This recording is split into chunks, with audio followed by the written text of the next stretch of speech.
오늘 하나님의 말씀이 마태복음 19장 13절부터 15절까지 있는 말씀을 가지고 자녀를 향한 도리라는 말씀의 은혜를 함께 나누려고 합니다. 따라서 해볼까요? 사람은 자신에게 주어진 도리를 다할 때 사람답다라고 한다.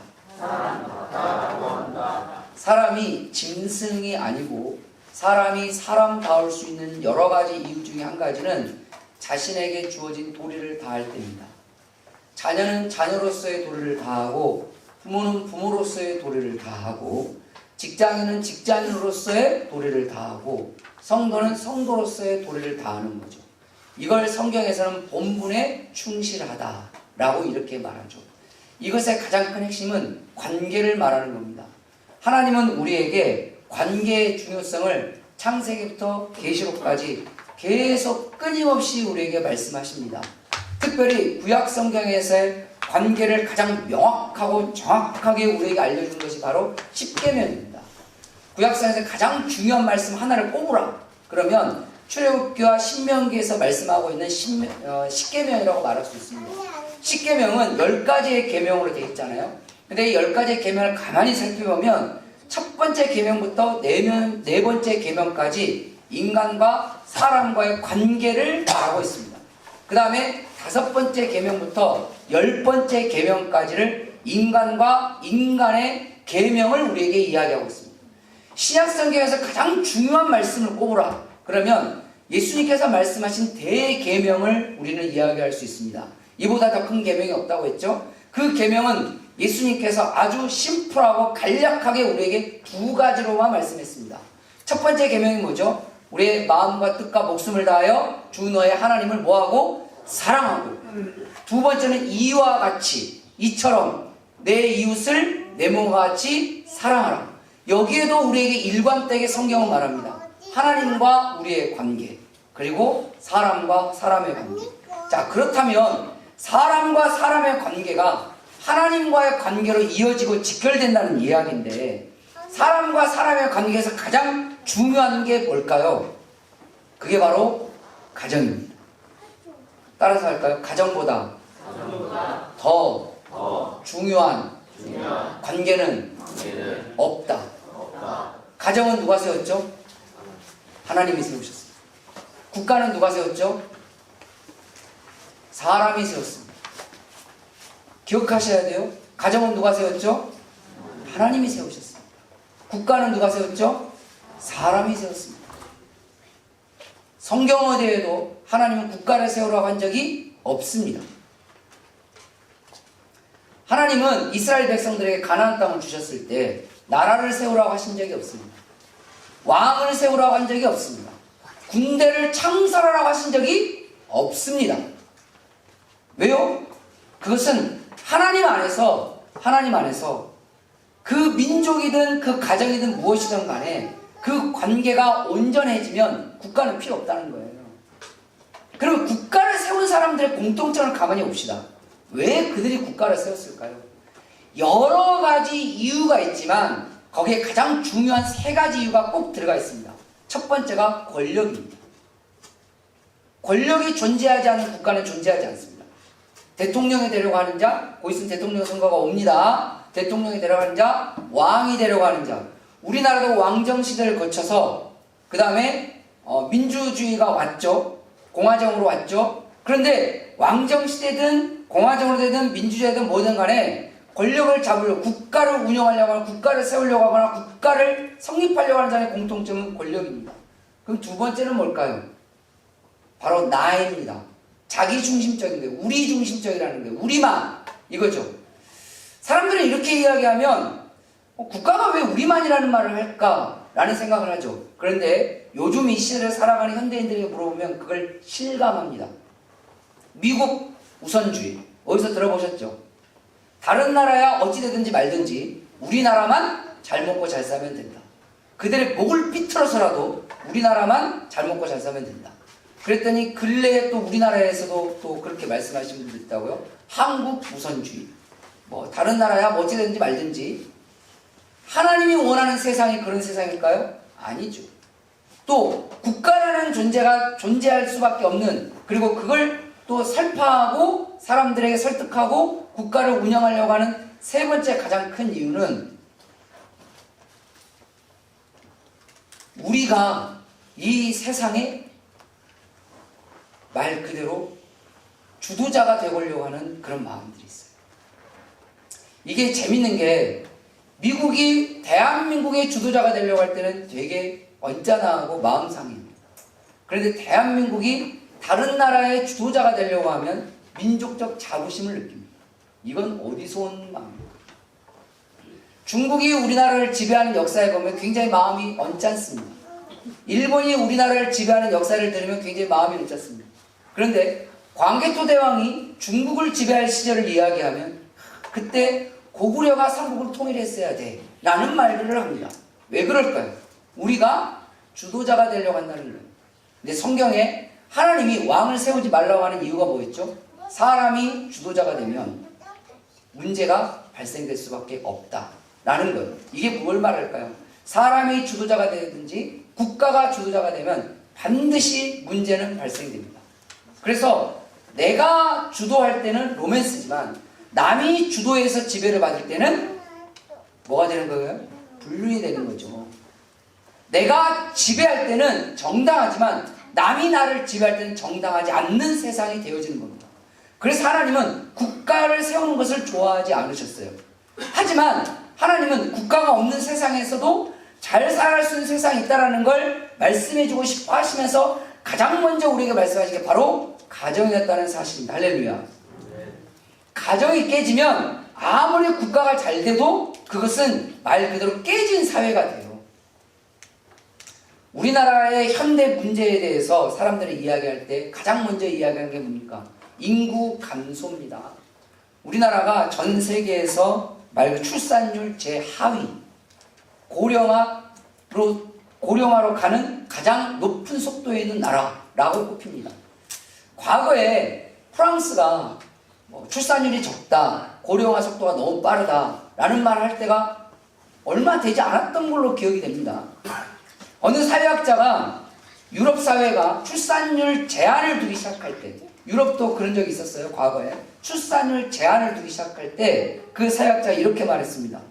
출산율 제한을 하기 시작한 국가는 소멸되는 국가로 나아갈 수밖에 없다는 것을 깨닫는데 10년이 걸리지 않을 것이다 라는 말을 한 적이 있습니다. 그런데 왜 국가들은 다 출산율 제한을 다 하기 시작했을까요? 유럽이 먼저 그걸 시작했습니다. 그 다음에 미국이 그 다음에 시작했습니다. 그 다음에 우리나라도 그걸 시작했습니다.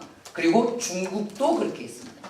그런데 공통점이 뭔지 아십니까? 이 모든 국가와 민족 5대양 6대주에서 출산율 제한을 시작했던 모든 국가와 모든 민족과 모든 6대주는 지금 현재 출산율을 다 풀어서 아이를 낳으라고 합니다.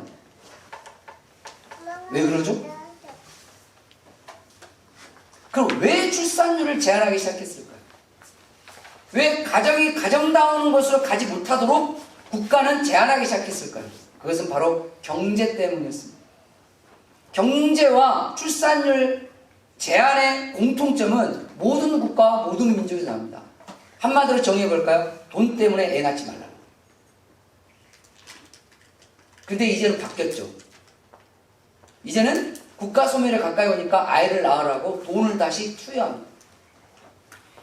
어찌 보면 이런 미래란 시대에 우리가 살아가고 있을 때 성경은 우리에게 정확하고 명확하게 이야기합니다. 너희는 생육하고 번성하라. 그리고 생육하고 번성한 그곳에서 너희의 가정이 하나님 안에서의 자녀된 도리와 부모된 도리, 우리는 부모로서 자녀를 향한 도리를 다하고 자녀는 자녀로서 부모를 향한 도리를 다할 때, 그래서 다음 주가 부모를 향한 도리가 될 겁니다. 예고 떴습니다. 이 도리를 다할 때 그 가정은 어느 국가든 어느 민족이든 어느 사회에든 가장 이상적이고 가장 행복하고 가장 귀한 삶으로 나아갈 수 있다라는 것이 성경이 우리에게 주는 가르침입니다. 그렇다면 어린이 주에 살펴볼 자녀를 향한 우리의 도리는 뭘까요? 첫 번째로 주님을 통한 소망입니다. 기억하세요. 부모가 자녀에게 모든 걸 다 해줄 수 있다는 건 착각이고 환상입니다. 부모가 자녀의 인생을 좌지우지할 수 있다라고 생각하는 것 자체가 착각이고 환상입니다. 그런데 우리도 모르는 사이에 자녀에게 그렇게 가르치고 말하고 있어요. 내가 시키는 대로 하라고, 이렇게 하라고 저렇게 하라고. 장담할 수 있어요? 정말 부모가 하라는 대로 하면 잘 살 수 있어요?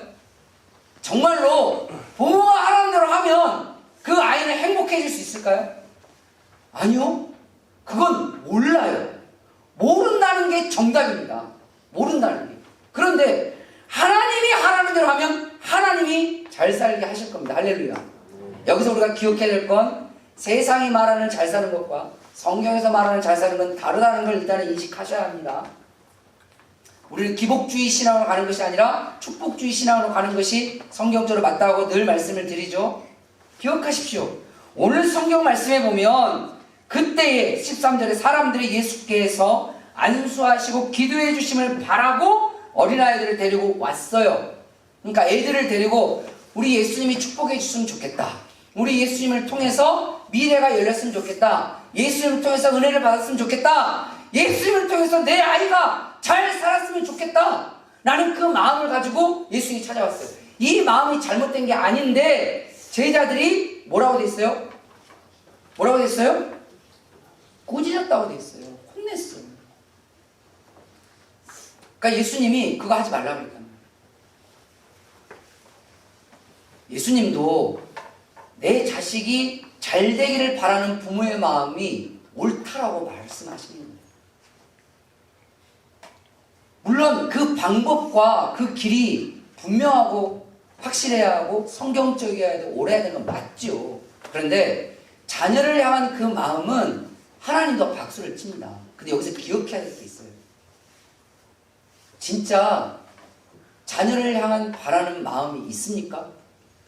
정말 내 자식이 잘 되기를 진짜 바라고 소원하십니까? 이렇게 물으면 10명 중에 99.9% 부모들은 그럼요. 누구보다도 내 자식이 잘 됐으면 좋겠죠. 누구보다도 내 자식이 소망이 있었으면 좋겠죠. 그러지 않은 부모가 어디 있습니까? 라고 답변을 합니다. 그러면 두 번째, 그 소망이 옳습니까? 그걸 스스로에게 물으셔야 돼요. 내가 자녀에게 소망을 주려고 하는 부모가 있고 하나님이 내 자녀에게 소망을 주게끔 하려고 하는 부모가 있습니다. 무엇이 하나님 앞에 옳을 거예요? 무엇이 하나님 앞에 영원한 것일까요? 내가 자식을 위하는 마음은 모든 부모에게 맞는 마음인데 그 위한다고 하면서 자식을 망치는 부모도 있다는 사실이에요. 그리고 우리는 말하죠. 너 잘 되라고 그렇게 했다는 거예요. 너 잘 되라고. 그게 진짜 잘 되는 거냐고.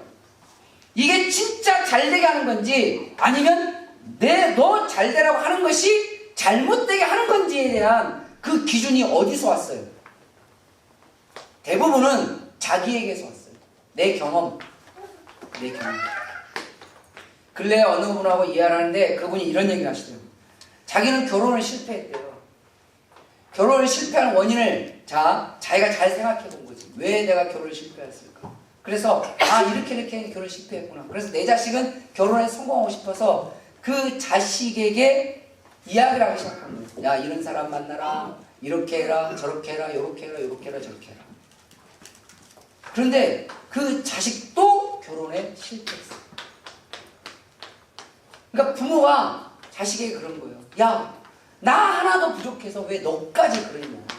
라고 그 자식이 마음이 아프니까 그 얘기 했겠죠? 근데 그 자식이 이렇게 하거든요. 엄마 때문이에요. 그 어머니가 이렇게 했어요. 내가 왜? 엄마가 이렇게 하라고 했잖아. 내가 엄마가 말한 대로 안 하는 게 뭐가 있어?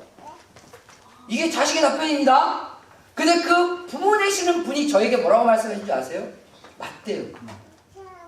근데 왜 내 자식도 결혼에 실패했는지 자기는 도무지 알 수가 없다는 거예요. 자기 자식은 어렸을 때부터 부모 말을 잘 들었대요. 이렇게 하라고 하면 그렇게 했고 저렇게 하면 저렇게 했어요.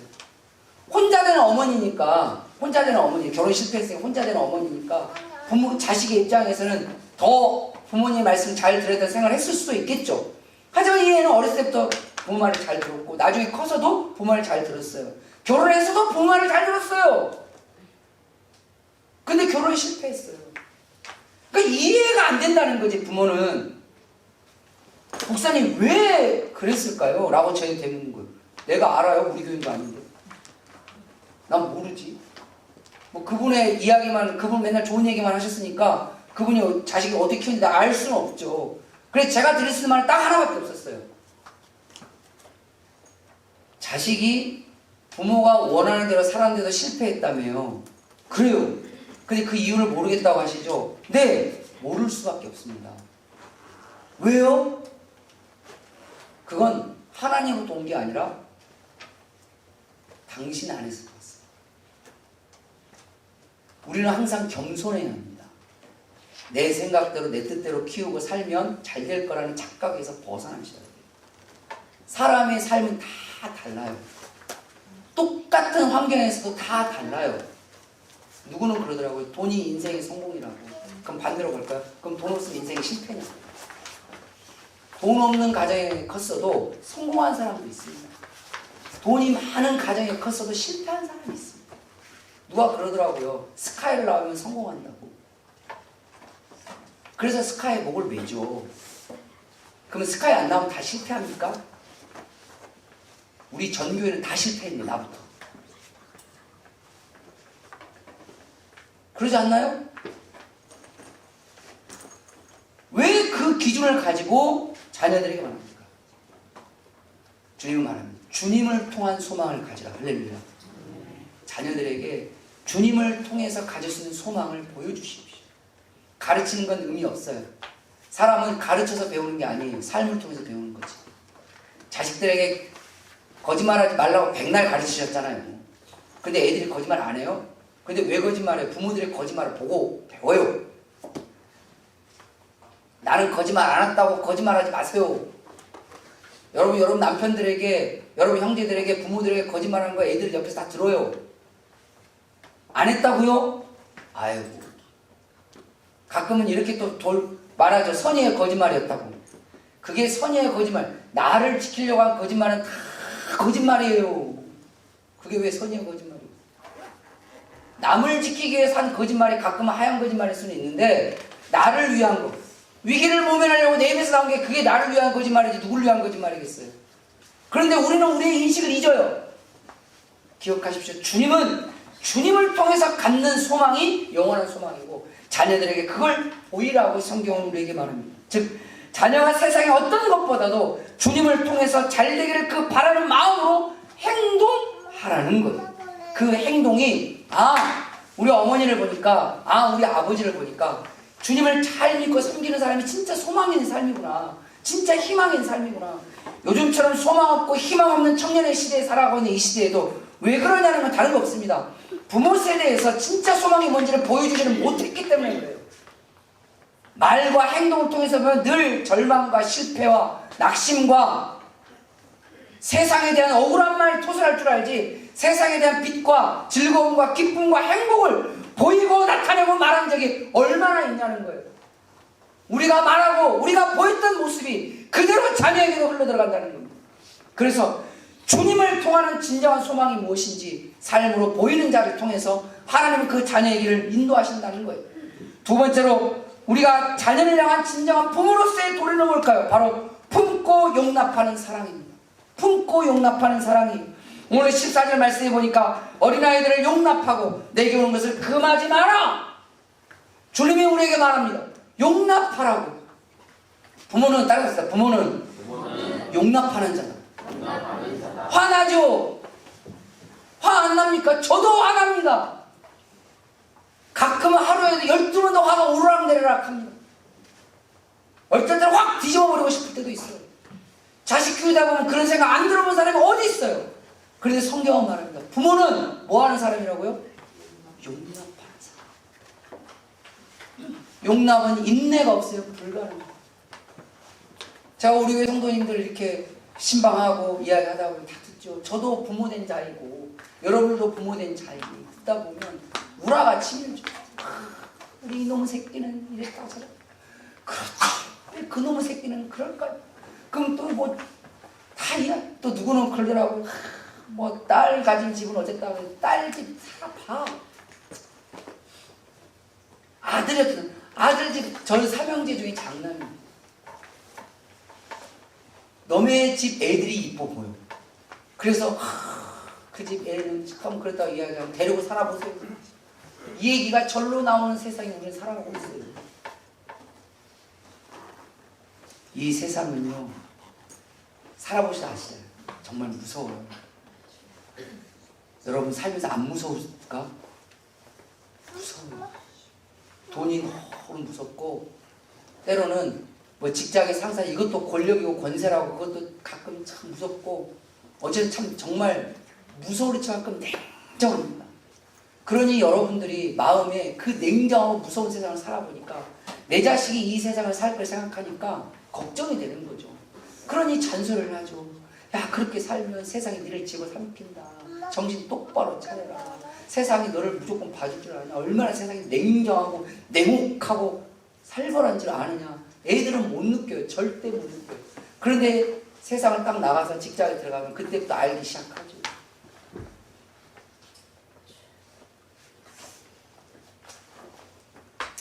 그것도 우리가 살아와서 아시잖아요. 그런데 말입니다. 이 세상에서 거의 유일하게 있는 그대로 봐줄 수 있는 사람이 부모밖에 없어요. 이걸 다른 말 할까요? 부모가 용납을 안 해주면 이 아이들 어디 가서 쉽니까? 부모가 안 품어주면 이 아이들 어디 가서 두 다리를 뻗을 수 있어요?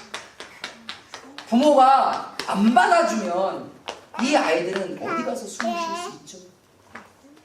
정말 평생 긴장하면서 살아야 됩니까? 어디라도 한숨이라도 한번 쉴 수 있고, 어디라도 두 다리 한번 뻗을 수 있고, 어디라도 그냥 아무 생각 없이 그냥 말할 수 있는 곳이 하나는 필요하지 않을까요?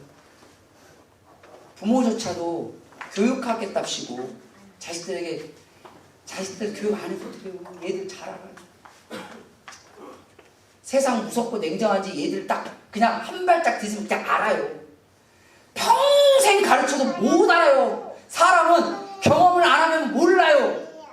경험을 안 해도 아는 아주 지혜롭고 똑똑한 사람이 있긴 합니다. 전 75억 인류 중에 0.00000000001%. 얘네들은 경험을 안 해도 알아요.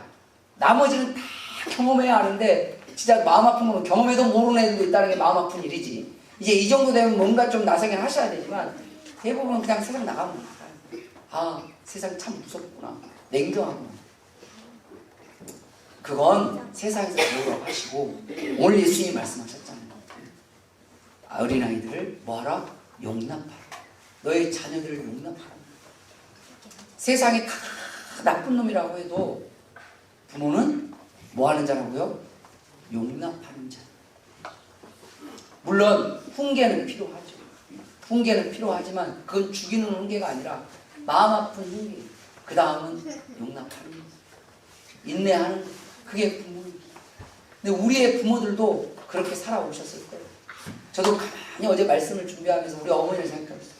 와, 우리 어머니는 진짜 하루에도 속이 내가 네다섯 번 뒤집어졌으면 우리 어머니는 하루에 4, 30이니까 12번은 뒤집어졌겠다. 근데 가만 생각해보니까 우리 삼형제는 또 만만치 않은 삼형제셨거든요. 이 삼형제 의리가 어마어마하셨어요. 어디 가서 한 대 맞고 오면 가서 그 집안을 다 쑥대밭을 만드는 이상한 집안이셔가지고 조금 그런 게 있었습니다. 그러니 그 사고를 누가 다 수습했겠어요? 저희 어머니가 다 수습했겠죠. 가서 죄송합니다. 잘못했습니다. 깨진 것을 다 물으셨겠죠. 그래서 저희 어머니 마지막에 그런 말씀하셨어요. 우리 삼형제와 저희 어머니를 찍은 가족사진이 있어요. 그 가족사진을 저희 어머니가 영정사진을 쓰셨어요. 그런데 그 가족사진 저희 어머니 다 보시고 뭐라고 하냐면 너무 든든하다. 니들 키울 때는 정말 말씀 안 드리겠습니다. 그랬는데 지금은 너무 든든하다. 든든하다고 말할 수 있는 저희 어머니가 그 자격이 있을 수 있는 이유는 용납해 주셨기 때문입니다. 자녀가 미숙하고 부족하다고 해도 주님의 뜻이 용납이구나 라고 생각하면 맞습니다. 주님의 뜻과 주님의 마음으로 한 번만 더 인내해 주세요. 한 번만 더 품어주시고 한 번만 더 용납해 주십시오. 그가 부모가 자녀에게 해야 될 도리입니다. 그게 성경적 도리예요. 세 번째로 자녀를 향한 도리는 뭘까요? 바로 주님께로 인도하는 양육입니다. 주님께로 인도하는 양육. 14절 말씀을 그대로 보면 어린아이들을 용납하고 내게로 오는 것을 금하지 마. 어느 성도가 자식이 예수님께로 하나님께로 가는 걸 막을 금할 성도가 어디 있겠어요? 그러지 않을까요? 그런데 왜 예수님이 이런 말씀을 하셨을까요? 그건 우리는 말로는 내 자식이 하나님께로 가는 걸 막지 않는다. 아니 도리어 반대로 내 자식이 하나님께로 갔으면 좋겠고 하나님께 가로 늘 인도하고 있다라고 착각하고 있다고 주님이 말씀하시는 거예요. 아 이게 뭘까요? 제가 청소년 사역할 때 가장 마음 아픈 말들이 뭐인 줄 아세요? 부모님은 교회 장로고 권사고 집사예요. 안수 집사예요. 그런데 애들이 교회를 안 와. 아동부 때는 교회 열심히 다녔어요. 근데 청소년 이제 머리가 좀 크니까 교회를 안 와요. 그래서 애들 교회 오게 하려고 가서 때로는 문자도 보내고 때로는 만나자고 하고 뭐 그래요. 근데 대부분 잘 안 만나줘요. 교회 안 오려고 작정하는 애들은 잘 안 만나줘요. 만나면 전사님 뻔하지 교회 오라고 하니까. 근데 가끔 관계가 좋았던 애들이었는데 교회를 안 나오기 시작한 애들은 한 번은 만나줍니다. 한 번은. 그래서 가끔 목사님 제가 사역하는 동안에 애들한테 애들아 얼굴 좀 보자 그러면 네 하고 나와주는 애들은 그렇게 감사할 수가 없어요. 그렇게 감사할 수가 없어요. 그런데 한 번은 만나서 물어보는데 이게 가장 마음이 되는 거예요. 왜 교회를 안 와? 라고 그러면 전사님 우리 아버지 보세요. 그럼 답이 딱 나옵니다. 우리 엄마를 보세요. 말은 자식에게 교회 가라, 성경 봐라, 예비들 하는데 행동은 얘야 교회 가지 마라, 하나님 아들 믿을 필요 없다, 예배 드릴 필요도 없다, 성경 볼 필요도 없다 라고 행동으로 보여주는 거예요.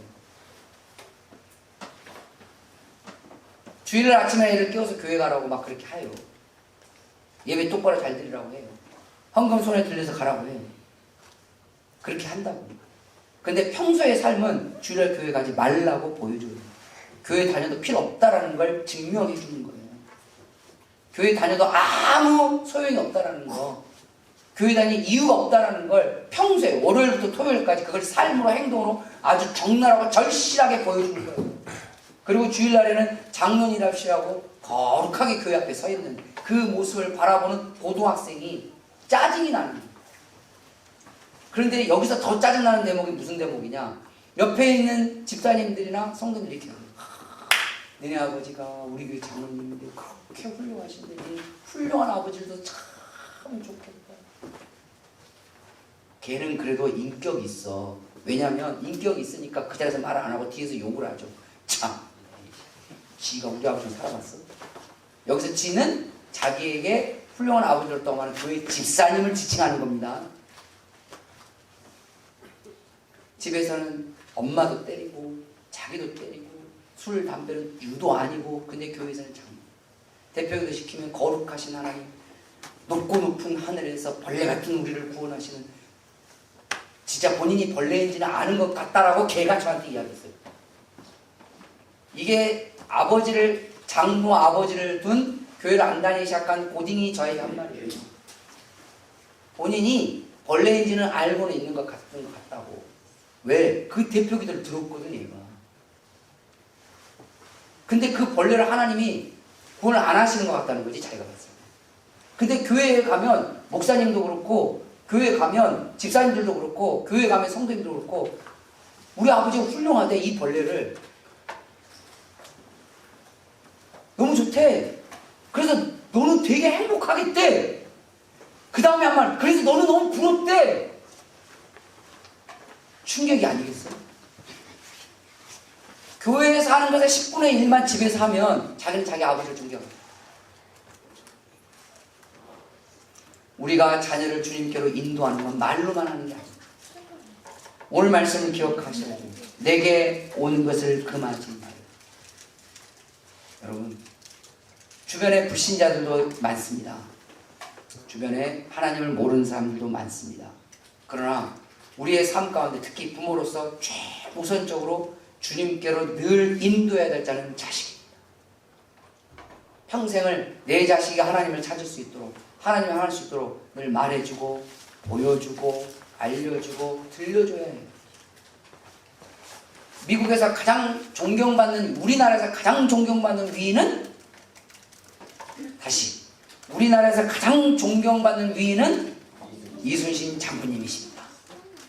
미국에서 가장 존경받는 위인은 에이브라함 링컨입니다. 대통령이셨죠.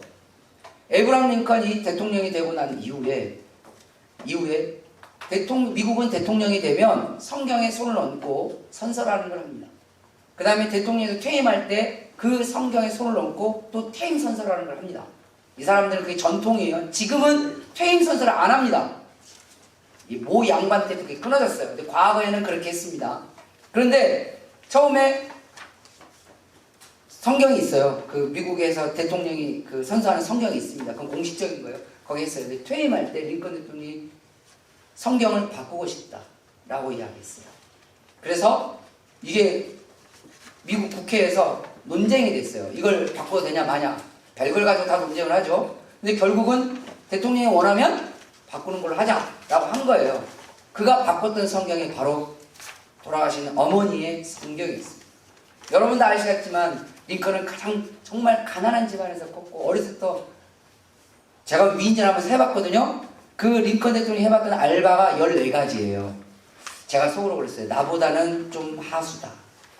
제가 알바를 22가지를 했거든요. 다 세보니까. 그런데 그 가난한 시절을 보내는 동안에 여러분 다 아시잖아요. 변호사 시험 몇 번을 떨어졌는지, 대통령 나가기 전에 의원 선거는 떨어지는 것에 일각에 있던 사람이었어요. 그런 실패와 가난함과 실패 속에 살았던 그를 향해서 그 어머니가 돌아가실 때 마지막에 남긴 유언이 뭔지 아십니까? 내가 너에게 남길 수 있는 건 딱 하나. 하나님의 말씀.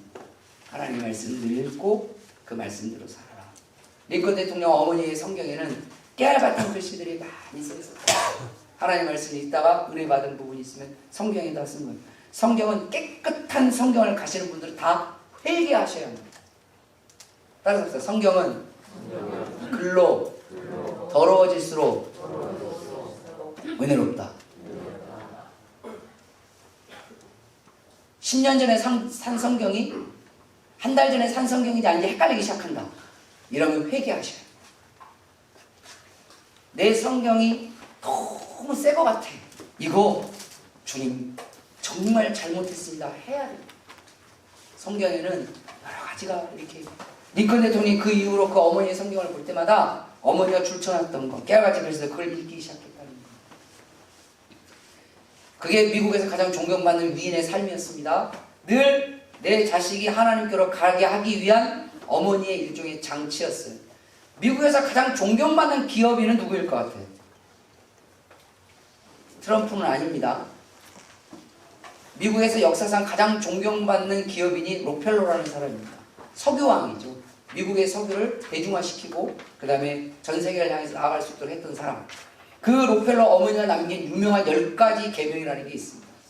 1번 예배는 예배당 가장 앞자리에서 드리는 거다. 거기가 2번 주님 앞에 예배를 드려갈 때는 무조건 봉사 하나 이상은 하라. 3번 11조를 빼먹는 순간 너는 하나님과 떨어진다고 생각하라. 4번 네가 돈을 버는 이유는 교회를 세우고 하나님 나라를 확장하는 이유다.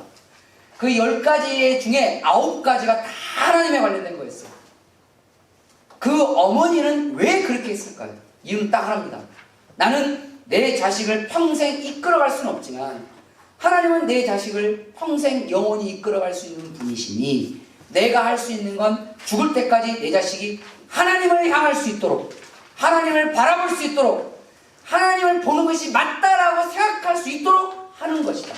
우리는 자녀를 변화시킬 수 없어요. 여러분 자식을 변화시킬 수 없어요. 우리가 모르는 사이에 자식들은 수많은 호박씨를 깝니다. 여러분이 모르는 삶을 자식들은 너무 많이 살아요. 세상을 살다 보면요, 가끔은 내가 제일 모르는 인간이 자식일 수 있어요. 누가 그러더라고. 살면서 보니까 이 세상에 제일 모르는 사람이 내 남편이었다고. 아니요, 내 남편보다 더 모르는 애가 자식이에요. 근데 부모들이 가장 큰 착각이 뭔지 아세요? 누구보다 내 자식을 내가 제일 잘한대. 이것처럼 착각이 없어요. 우리는 자식을 변화시킬 수 없어요. 우리는 자식의 인생을 성공으로 이끌 수가 없어요. 그걸 생각하는 자체가 교만이고 오만입니다. 하나님이 하실 수 있습니다. 할렐루야. 그래서 우리는 해야 될 일이 뭘까요? 끊임없이 내 자녀가 하나님을 향하도록, 하나님을 바라보도록, 하나님 말씀을 나아가도록 이걸 해야 하는, 마지막 네 번째가 바로 믿음으로 기도하는 축복입니다. 오늘 예수님께서, 오늘 13절에도 부모들이 예수님이 이 아이들에게 기도해주고 안수해주기를 바라는 마음으로 왔고, 15절에도 예수님은 그들에게 안수하시고 거기를 떠나셨다라고 말합니다. 성경은 부모는 자녀를 축복해야 되는 존재이고, 부모는 자녀를 위해서 기도해야 되는 존재이고, 부모는 자녀를 향해서 간구하는 존재가 사명이고 의무라고 성경은 우리에게 말하고 있습니다. 부모 되시는 분이요, 절대 멈춰서는 안 되는 것이 자녀를 위한 기도입니다. 그리고 자녀를 위한 기도의 중심과 핵심은 바로 축복입니다. 축복해 주세요. 그리고 축복은 뭘로 합니까? 말로 합니다. 말로 합니다. 괜찮아. 하나님 너와 함께 하실 거예요. 주님께로 나아가. 나는 너를 다 도와줄 수 없지만 하나님 너를 도와줄 거야. 하나님께 기도해봐. 하나님 너를 절대 외면하지 않을 거야. 하나님 앞에 진실하게 예배드리면 주님이 너를 지켜주실 거야. 이런 게 축복의 말이잖아요. 야 이 자식아, 여기서부터 나가기 시작하면 저주의 말이 시작돼요. 여러분, 축복은 말이에요. 저와 여러분들이 자녀들에게 무슨 말을 가장 많이 합니까? 너 왜 그래? 너 그렇게 되면 네 인생 망한다? 하지마. 하지 말라는 말보다 이걸 해보라는 말이 더 좋지 않을까요? 우리가 세상을 살아가면서 우리의 말의 습관이 때로는 남을 죽이는 말을 하고 있어요. 말의 습관이에요. 습관. 욕이 습관이 되고, 다른 사람을 비난하고 비판하는 말이 습관이 되고, 누군가를 저주하는 말이 습관이 되고, 공격하는 말이 습관이 되고, 꼬투리 잡아서 습관이 되고, 이게 뭐라고요? 습관입니다. 습관의 가장 무서운 건 나는 잘 모른다는 얘기예요. 이거 못 고치면 우리도 모르는 사이에 자녀들에게 그렇게 말을 합니다. 그리고 본인은 그렇게 말했는지는 몰라요. 그랬다가 나중에 자식들이 커서 그러죠. 아버지가 그렇게 했다. 아빠가 그렇게 말을 했었어. 누구에게? 우리에게. 요즘 애들은 잘 모를 수 있는데, 그 우리나라 연예계에서 뭐 여러 가지 뭐 이렇게 유명했었던 분들이 있는데, 그 이제 이효리라는 사람이 하나 있어요. 요즘 젊은 애들도 뭐 좋아한다고 하더라고요. 근데 이효리가 어느 인터뷰에 그 얘기를 하더라고요. 인터뷰에서 했는지 뭐 어떤 예능에서 했는지 그 얘기를 하더라고요. 자기 평생에 비수처럼 박힌 상처가 하나 있다 라는 말을 합니다. 그게 평생에 자기를 올가매고 살았다. 그게 뭐였냐면, 엄마가 어렸을 때부터 너는 왜 이렇게 못생겼어? 라는 말을, 그런 애를, 걔가 못생겼으면 우리는 다, 이게 부모가 할 수 있는 말일까? 도저히 못생겨서 예쁘다는 말을 못하게 해줬으면 귀엽다고 해주세요. 따라서 합시다. 안 예쁘면 다시, 자, 처음부터 다시. 내 양심상 안 예쁘면 귀엽다고 하자. 왜 못생겼다고 그래요? 있어요. 우리 교인들도 있어요. 우리끼리는 괜찮아. 근데 자식한테 이게 부정적이고 여러분 진짜 못생겨도 예쁘다, 귀엽다 라는 말을 듣고 크는 사람과 세상에 있는 식물도요, 나무도 예쁘다고 하면 잘 자란대요. 식물도 그렇대요. 그런데 하물며 감정을 가진 사람인데 어렸을 때 너는 왜 이렇게 못생겼냐, 너는 왜 이렇게 키가 작냐, 너는 왜 이렇게 뚱뚱하냐, 너는 왜 깔빛이냐, 그건 애를 죽이는 말이에요. 최근에 어느 젊은 부부랑 만나서 이런저런 하는데 그 부부의 남편 되시는 분이 저에게 이 얘기를 하는 거예요. 자기 결혼할 때 처갓집에서 이제 말 그대로 평가하는 말을 이렇게 하셨나 보죠. 아니 그 얘기를, 그러니까 그 사위 되시는 분이 저에게 이렇게 이야기를 했어요. 처갓집 가는 게 지옥 가는 거 막 싫대요. 그랬더니 옆에 있는 부인이 뭐라고 한 줄 아세요? 아내가 우리 아버지는 원래 그래. 자, 원래 그래. 따라합시다. 원래는. 다시. 원래는 없다. 원래는 없습니다. 원래는 있다 없다? 없다. 원래가 원래부터 있으면 원래는 우리의 핑계거리가 돼요. 원래는 없어요. 원래가 어디 있어요? 우리가 그렇게 만든 거지. 왜 사람들이 나에게서 떠날까? 다른 거 없어요. 내 말이 축복이었기 때문에. 말이 축복이 되면, 축복이 되는 말을 기도로 바꾸면 그게 축복 기도가 되는 거예요. 축복 기도를 위해서 축복하라는 말이 아니라 평소에 우리 말이 축복이 돼요. 예쁘다, 괜찮다, 그럴 수 있다. 그럴 수 있잖아요. 그럴 수 있잖아요. 그게 부모의 도리입니다. 물론 그럴 수 없는 짓을 할 때도 있어요. 그럴 때는 혼내셔야죠. 혼내는, 자, 이것도 갑시다. 혼낼 때는 짧고 굵게.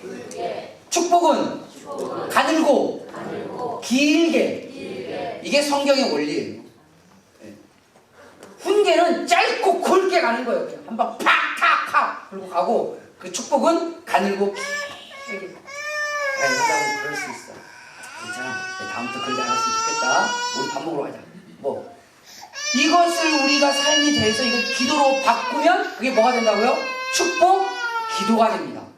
하나님은 우리의 삶이 어느 순간만을 말하는 것이 아니라 그 삶의 일상이 축복이 되어지고, 그 축복을 말로 바꿀 때 내가 사랑하는 사람에게 축복의 말을 하고, 내 자녀에게, 내 남편에게, 내 남친, 내 여친에게, 내 친척들에게, 내 직장 동료에게 하는 이 축복의 말들을 다 하나님이 연락하신다라고 성경은 봅니다. 하나님이 다 받으세요. 다 받으셨다가 상대방의 축복을 받지 못할 그런 인간이다. 그러면 내가 했던 그 축복의 말이 누구에게로 간다고요? 다시 나에게로 돌아온다고 되어 있습니다. 그래서 축복의 말은 많이 할수록 좋습니다. 그런데요, 질책은 쉽고 편해요. 그리고 빨라요. 그런데 축복은 좀 힘들어요. 누가 그러더라고요. 이쁜 짓을 해야 축복을. 네, 맞습니다. 이쁜 짓을 할 때 축복의 말이 쉽게 가죠. 근데 이쁜 짓을 해야 축복의 말이 나오냐고요? 안 나오죠. 그러니 누구의 마음이 필요합니까? 주님의 마음이 필요합니다. 우리는 이뻐서 예수님이 십자가에서 죽으셨습니까? 우리는 잘나서 예수님이 십자가에서 죽으셨습니까? 우리는 위대하고 대단하고 주님 말씀 잘 들어서 주님이 십자가에서 죽으셨습니까? 로마서 말씀해 보니까 우리가 아직 죄인이었을 때에, 우리가 아직도 죄인이었어도 예수님은 우리를 축복으로 이끄셨다. 미운 짓을 했어도 주님이 십자가에 죽으시면서 난 그래도 너를 사랑해. 근데 그거 안 했으면 좋겠다. 나와 함께 천국에서 길게 가자. 이게 주님이 우리에게 가르쳐 주신 주님의 마음입니다. 그 마음을 가져야 우리가 축복의 말을 할 수 있다는 겁니다. 오늘 말씀을 통해서 자녀만 부모에게 해야 될 도리가 있는 것이 아니라 부모도 자녀를 향한 도리가 있다는 걸 깨달으셨으면 좋겠어요. 자녀는 성경에서 보면 우리 예수 믿는 사람들도 하나님 주신 선물이라고 말하잖아요. 근데 이 선물이 정말 우리의 삶의 기쁨이 되려면 자녀를 향한 도리를 다 하셔야 합니다. 내가 자녀를 위해서 하나님의 뜻대로 아무것도 하지 않아놓고 하나님께 받은 이 선물이 기쁨이 되기를 원하신다. 도둑이에요. 그런데 하나님 나에게 준 이 선물이 내 삶의 가장 큰 기쁨이 되려면 우리 다른 거 없습니다. 우리가 하나님 주신 도리를 다 하면 돼요. 우리는 그걸 이룰 수는 없어요. 근데 이루시는 분은 하나님이십니다. 그러나 순종해야 될 건 바로 우리라는 사실이에요. 그래서 하나님의 뜻대로 여러분의 선물이 기쁨이 되고 또 우리가 하나님께 받았던 부모로서의 사명을 다하면 그것이 우리에게 축복이 된다라고 성경은 우리에게 말합니다. 오늘 말씀을 통해서 여러분과 저의 자녀들이 하나님의 뜻에 따라서 선물로 우리가 왔다면 그것이 우리 인생의 기쁨이 되고 또 우리가 자녀를 향한 그 사명이라면 그것이 축복으로 변화되어져가는 그런 삶이 되시기를 주님의 이름으로 축원합니다. 기도하겠습니다.